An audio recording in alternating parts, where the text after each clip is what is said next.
All right. My name is Javier Sanchez, and I'm Imlay City because it's all I've ever known. I was born and raised in Imlay City. Went through all the school here. They offered to send me to the police academy, so I accepted it, and so I've been with the Imlay City Police Force since December of 2023. I wanted to participate in this community storytelling project because I think it's important people know their officers. I want people to be less fearful when I come to their home, when they call me. That way, I can service them better and, they feel a lot safer.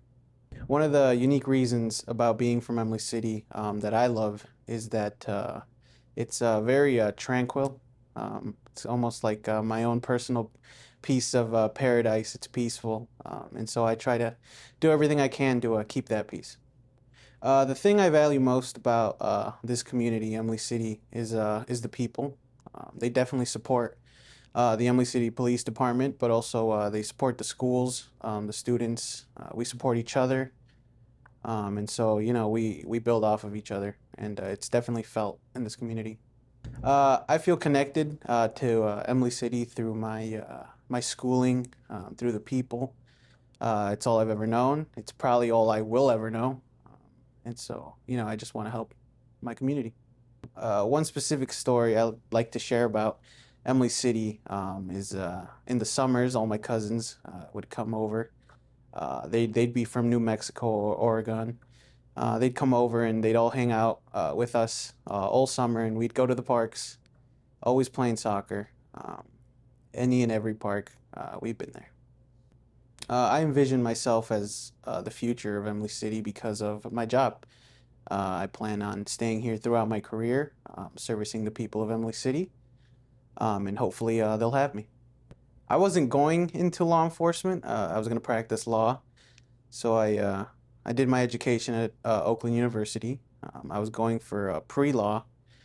I was going to go be a lawyer in hopes to be a judge. And my last semester at Oakland, I had to do an internship, and well, no better place than my local police department, right? They accepted me with open arms, and honestly, the only way I could describe my internship was a recruitment drive. They worked very hard and very tirelessly to convince me to be a police officer. At the end of the 5 or so months, I really couldn't picture myself doing anything else. They had showed me my passion, and well, I knew that's what I wanted to do. Um, and they told me, "Hey, can you hold out and see if we can send you to the police academy?" I said, "You know what? I'm passionate enough about doing it." I said, "Sure, I'll wait."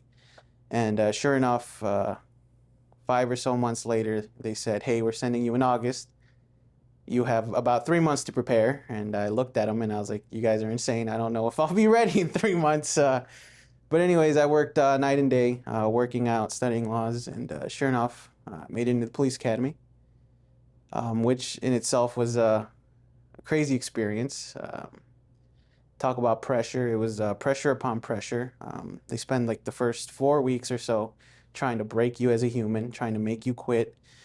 And then the weirdest thing, which I never adjusted to, was then they're nice to you. First you're not human. First 4 weeks you're not human, and then fifth week you're human. They're addressing you as a human. Hey, how's it going? They actually care about you. It's a very bizarre experience, but I couldn't get over the first 4 weeks. I was always on edge at the police academy. I always thought like they were waiting for me to relax a little bit just for them to get back on my heels. So I went through that. Overall, an extremely positive experience. And so I've started. I started in December, as soon as I graduated, the day after I graduated, actually. And the craziest thing was 3 hours into being a police officer, I had a drunk driver. I wasn't expecting to get in anything. What at the time I thought was so big, but there I was, 3 hours in. Barely knew how to use the radio properly. And there I was at Speedway conducting standardized field sobriety tests. I'll never forget that day. I'll never forget the amount of pressure, the amount of stress, and I definitely won't forget the headache I felt at 6:30 in the morning when I was done with my shift. But it was, again, I can look back and think about it as a positive experience of how far I've come. since then.